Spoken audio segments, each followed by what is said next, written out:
So yeah, so Twitter got doxxed as hell by an address out of Ukraine, which is not shocking at all. There are people out there and organizations funded by these NGOs. They're actually attacking random ass people's like cyber trucks and Tesla cars, like burning them and catching them on fire and busting the windows and chasing them down the road. Now, I'll let you decide if that's like an actual person doing that or if it's a person that works for an organization. Look, I don't like Tesla. I love Nikola Tesla. Don't get me wrong. I think Tesla cars are balls and electric cars are balls and they can eat my ass. I'm a V8, 600 horsepower minimum, put it to the floor, rear wheel drive some bitch. And I've always been that way. So no, I'll never own a Tesla unless he gave me one and then I'd sell it. But still, attacking people's cars because the founder of a company doesn't agree with you politically, that's insane behavior. And I don't know about you. You can correct me if you want. But for some odd reason, if you like riot and destroy shit under the guise of like a leftist moral issue, you totally are allowed to do it, kind of, which is very strange. It's like weirdly socially acceptable. Now, maybe some people are arrested, sure. But they took an entire part of Seattle for like a month or two. It's fucking crazy. But by God, if you're taking a picture of somebody 30 feet from the Capitol, your ass is getting 6 months in prison. You know what I'm saying? It's kind of weird. You know, for some odd reason, it's like socially acceptable to do that when it's on the left. And that shit's happening right now. And I guarantee you it's funded by organizations, millions of dollars. There's even people on the street right now that admit to being paid. It's fucking terrifying. He's on fire. All right. There's a fleet of Cybertrucks right now. There's only one that's on fire? Or there? Unbelievable. Seattle fire on the scene. Yeah. So you gotta get out the breaking news. I'm sorry? All right, you've got dozens of firefighters now putting out flames. Keep in mind, this is something that's been going on for a while. They're like, there's people attacking Cybertrucks. I don't really understand the point other than the like, oh, I don't like Elon Musk. It's like, well, what does that have to do with the Cybertruck? He already got the money. EVs are good for the environment. How does this help by destroying them? That's actually highly debatable. Lithium mining is nightmarishly bad for the environment. Disposing of these batteries is definitely insanely bad for the environment. I think the cleanest burning fuel we would have as far as vehicles go are hydrogen. No one gives a fuck about that, right? No one really cares about that. But how does this help people? It doesn't. It's all about posturing, right? What is the theater, right? It's completely theater. That's all it is. Cybertruck, absolutely insane. Let's still see flames right underneath the Cybertruck. Don't they have like cameras that can check to see who does it? Because I heard these cars have cameras and shit. Parked here. They do? Yeah. The Soto neighborhood here in Seattle Sunday evening. Yeah, I'd be curious to see these the people that are doing it. The flames on a Cybertruck. It's not clear how this all started, but again, with everything. What do you mean by it's anti-Nazi, Sean? Are you saying like that Elon Musk is a Nazi? Is that what you're saying? Because I feel like, and this is just me shooting from the hip here, I agree with there's other ways to protest for sure, obviously. Maybe protest outside of like the Tesla headquarters, right? That would be a good one. But that being said, maybe it's just me, but I feel like we completely forgot what Nazis did and what they stood for. And I think a lot of people should go and rewatch Schindler's List. When you think Elon Musk having opinions that you may disagree with, equivalent to shooting people in the face for putting a hinge together too slowly and killing entire generations of families at gunpoint. I feel like that's a little different. It's just a little different, but I could be wrong. That's happening in America right now with anti-Elon Musk hate, all the protests and incidents of vandalism. I mean, it's not even Elon Musk, right? At this point, I mean, somebody buys a Cybertruck. I mean, Elon's already got the money, right? I mean, you're not protesting Elon by burning a Cybertruck. You're just ruining a person's life. I mean, the fact is that if you buy one of these, I'm pretty sure this is like a 6-figure car, right? It's an expensive car. And so like, if you buy one of these and, you know, you put that much money into it, like that's a lot of money that somebody invests. And so like, if you're burning down somebody's car, like think about, it's pretty simple, right, guys? Think about what it would be like for you if somebody destroyed your car. Like how many of you guys would that totally ruin your life? Because I think for a lot of people it would. Yeah, life over, right? I mean, this is a horrible thing, right? It's a life-ruining thing. And so like then, because like you also have like, yeah, you're right, the cascade effects. You have now it's harder for you to do things socially with your friends. And that's the least of your concern. Now it's harder for you to go to your job. It could be hard for you to go to school if you're younger. It could be hard for you to take your kids to school, right? And so you have all these other secondary problems, right, that happen as a result of you not having a car, right? It's not like, oh, I can't have a car, so now I have to order DoorDash. No, that's not really the issue. The issue is that this causes like a domino effect in a person's life, and it can effectively ruin a person's life by burning down their car. Now, I will say, if you can afford a Tesla Cybertruck, you probably can afford to have another vehicle to take your kids to, school. And I think that this is one of the big issues that a lot of these people have, is that they view these things as just objects, right? But these objects have functions, and the functions that these objects have, things like, for example, like getting somebody to and from work, these are functions that are paramount and necessary to human life, right? To being able to exist in a society, right? And so you have people burning down these cars. This is ruining somebody's life. So it's not like, oh, well, it's just a car, who cares? Well, the car is a representation of a person's work, and so is any property, right? So like, for example, if like you work for 3 months, and like, that's the equivalent of the amount of money that you would spend on a car, somebody burns down your car, destroys your car, they effectively took 3 months of your life and deleted it. And so I really think that this line of thinking and this violence, effectively, I don't know if every single one of these is because of Elon Musk, right? There are people that just burn down cars, but at the same time, you look at a lot of these people, it's only okay if you let it. Yeah. And so anyway, they excuse themselves thinking that they're eating the rich. Yeah, well, these people aren't rich. Like, that's really the way I see it. And that's what I think happens a lot. Yeah, people think they're doing a revolution or something like that. It's very, very common. And the phrase, in my opinion, this is my opinion, the phrase eating the rich is born out of intense envy, posturing under morality. In my opinion, that's just my opinion. 6-figure car or 10-beater cars are the same price. They'll survive if they can afford it. Yes, it's shitty, but they're more insecure and they should have had insurance. Well, insurance doesn't pay for all of that. And then also, so like you don't even really like that. I think that's like an unemployed take, right? That's an unemployed take, because whenever you really look at the damage that something like this can do, is that like now you have to file an insurance claim. Now you have to file maybe a police report. Now you have to deal with the police. Now you have to deal with the things in your car that were destroyed. Now you have to figure out getting a new car, right? And so you have all of these compounding issues and all of these problems that build up just as a result of one action. So it's kind of like, whenever you have like a train crash, the first, it's not like one car goes off the train track. They all do, because the first one does. And so it creates, again, like a domino effect that's really damaging for a person's life. And I think that's what's happening here, right? Look, dude, I'm all about V8s. Okay. You're preaching to the choir here. All my race cars have 700 horsepower V8s in them, naturally aspirated. Okay. And I would only ever put a V8 in a classic car or something. But don't be shitting on my 6.7 Cummins inline turbo freaking diesel. That some bitch is a monster. Don't be shitting on my inlines. You know how big the cylinders are in my freaking turbo diesel? They're like that big. And I don't drag race because I ain't gay, John Harris. Come on now. Daniel says, I'm starting to see the left act more like Nazis than anyone else. Believe what we believe or die is how the left act. Well, that's the issue, man. It's the issue. The weirdest thing about Antifa, yeah, you guys remember Antifa, right? Which is obviously completely funded by NGOs. Completely funded by like leftist organizations. Completely, obviously, right? Because they wear masks. Look, if you see protesters wearing masks, it's because they're paid to be there. 100% easiest shit you could tell. 2 seconds. 2 seconds. Look at the crowd. They got masks on. They're paid to be there. 100%. Otherwise, they wouldn't be there. Right? And Antifa called themselves anti-fascist. But their entire movement was silence or die, which is literally, it's like 101. Accuse your enemy of what you're doing. It's the dumbest shit I've ever seen. And I've thought about this like for years. When Antifa first popped up, I'm like, wait a second. They're attacking people for believing something like different from what they're believing and trying to silence them. What does Antifa stand for? Then somebody told me, anti-fascist. I'm like, oh, so they're all very retarded. So neo-Nazi protesters wearing masks to hide their identity means they're paid protesters. 1,000%. 1,000%, Sean. There is no way in absolute shitballs you can look at me in the straight face, Sean, with a straight face of your own. There's no way you can look at me with a straight face and look at all these freaking white dudes with masks on and khakis and tight shirts and military garb, all weighing 193 and being all in shape and being off work at 3 p.m. on a fucking Monday. That is insane. Oh, damn, look at all these neo-Nazis that are all in great shape and totally really nice kempt cut, all have matching khakis and polo shirts, and oh, by the way, they're all off work today during work hours. You're crazy.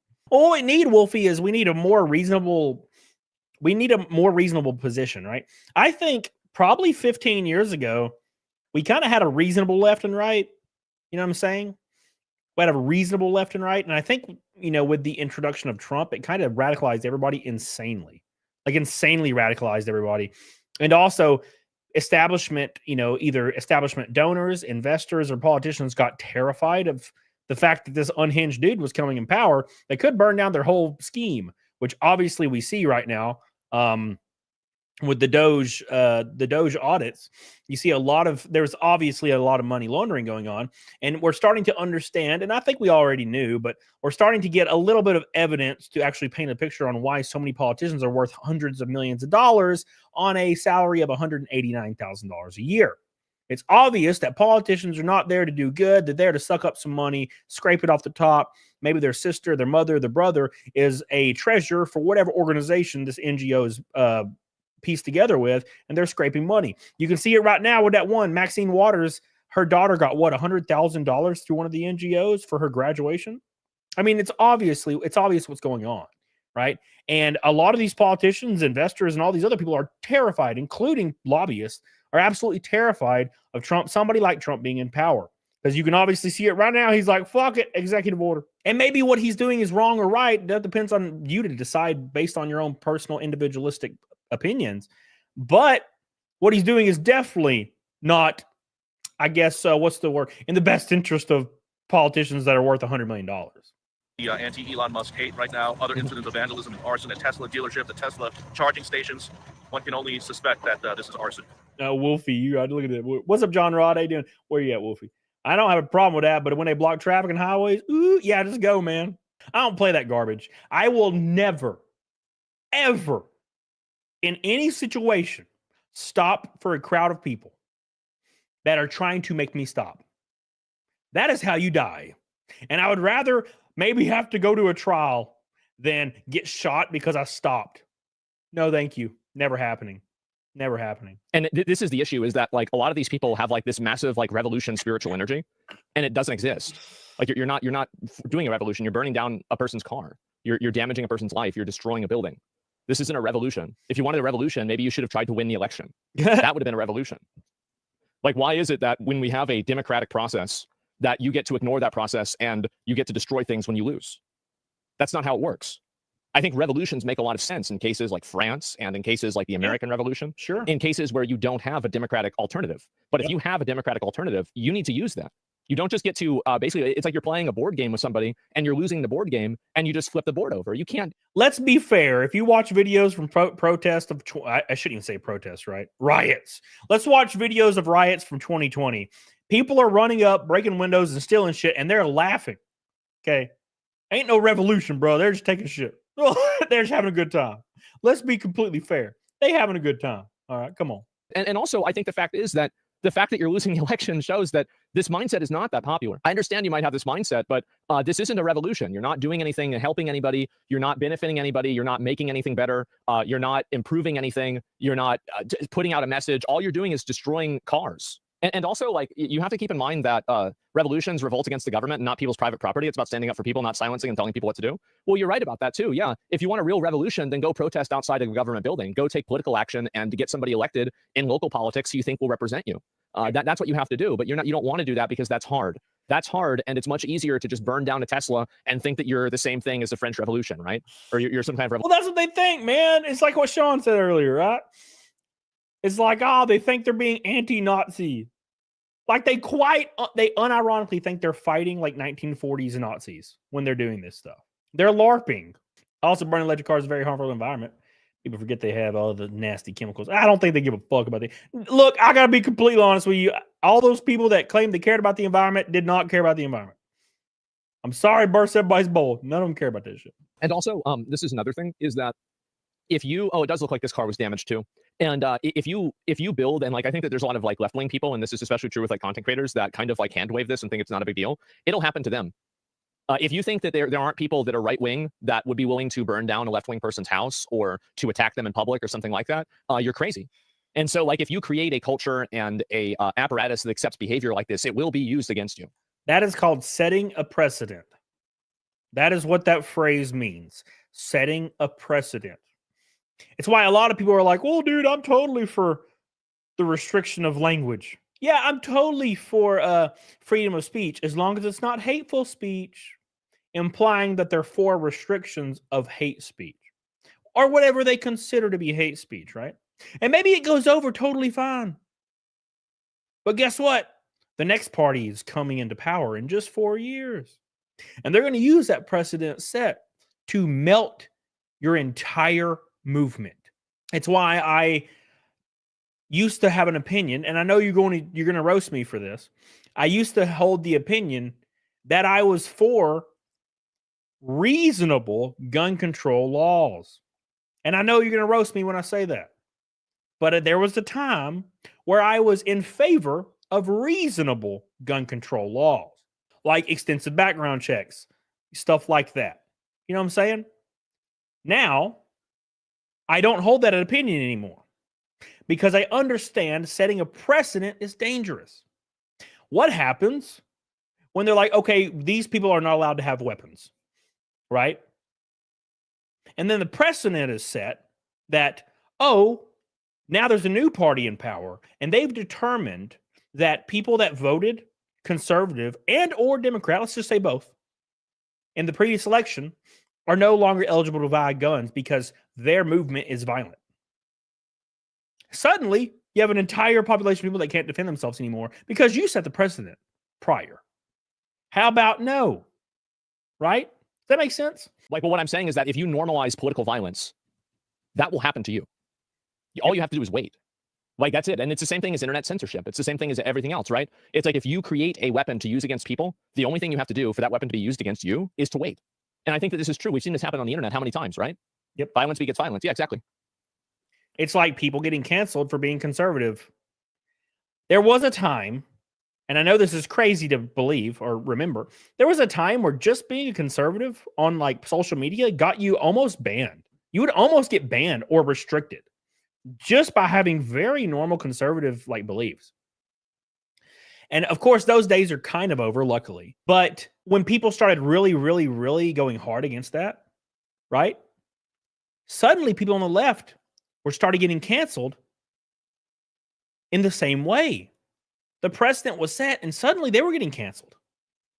And now suddenly they're against cancel culture. If you're going to start banning people for very reasonable ideals, your ideals, which may or may not be reasonable on the other end, will definitely start being banned at one point. You'll see a lot of people, and it's the craziest shit, right? The crazy. You'll see people. This happens all the time. This happens to me personally. What's up, Jimbo? I have had quite literally people wish death upon me. I mean, this is very normal for a content creator. But I've had people, like, I remember I posted, I was, like, when I wrecked at Daytona because I suck, there was people in the comments saying they wish I would have died in the wreck. And of course, they had anime profile pictures or furry profile pictures, right? And of course, they got permabanned because that's against TO. You can't say that. They got permabanned. But they didn't realize they would be permabanned because they thought that was completely normal. I wish you died. I wish you would die. And they're like, wait, well, I got banned? Where's my freedom of speech? I'm like, yeah, freedom of speech doesn't protect threats of freaking violence or wishing harm on somebody. God, how old are you? Political tribalism in modern day is just religion.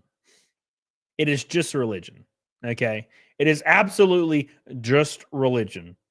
If you find yourself quite literally feeling hate, like legitimate hate towards a politician, you're radicalized. Like, I thought Kamala Harris was kind of dumb. I think everybody kind of thought that. Even people that on the left thought that.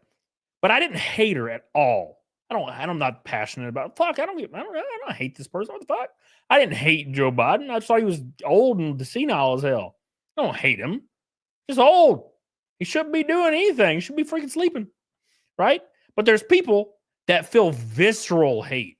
Like visceral, real hate over like Trump or like Elon Musk or JD Vance or whatever.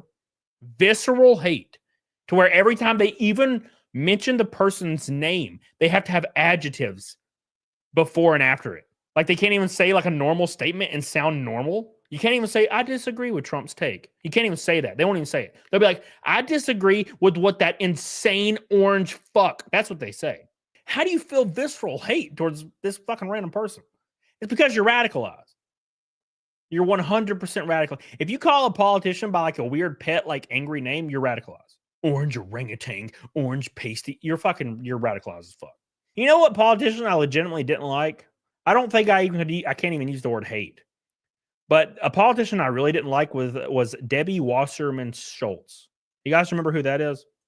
I think her name was Debbie Wasserman Schultz. She had to resign in shame because she conspired. She completely conspired to get Bernie Sanders removed from the DNC. Like, he was winning, easily winning over Hillary Clinton back in 2015. And she conspired to get him out and got caught, and she resigned in shame. In shame. Oh, by the way, she got immediately reelected, and she's just there again. And no one remembers. No one cares. And I've said it once and I'll say it again. People that lack personal interest will look for fulfillment somewhere else. And the way they find fulfillment is being radicalized politically. The weirdest thing about all of this, trying to look at it objectively, right, is what is the left's message right now? No one really knows what the left's message is. The left's message is just we disagree with the people right now and we hate them. There is no message, which is why their approval rating is like 20% right now, which is the lowest it's ever been in history by a mile. All right. Like the Democratic Party has like, I think it was 24%, maybe 23% recently, which is unbelievable. That's fucking crazy. And it's because they don't really have a message. Like, what do they even believe? We don't even know anymore. The only thing we know that they believe is we disagree. What do you believe? Can you tell me what you believe? No, I just disagree with the conservatives. I'm like, okay, well, on what? Eggs. Eggs are high. And you're like, okay, why? I don't know. That's just what I say. I just say things. For some reason, the left finds themselves on the wrong side of the most unpopular opinion possible, right?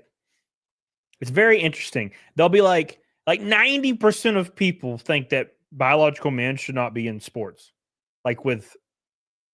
Biological men should not be in sports with biological women, like contact sports.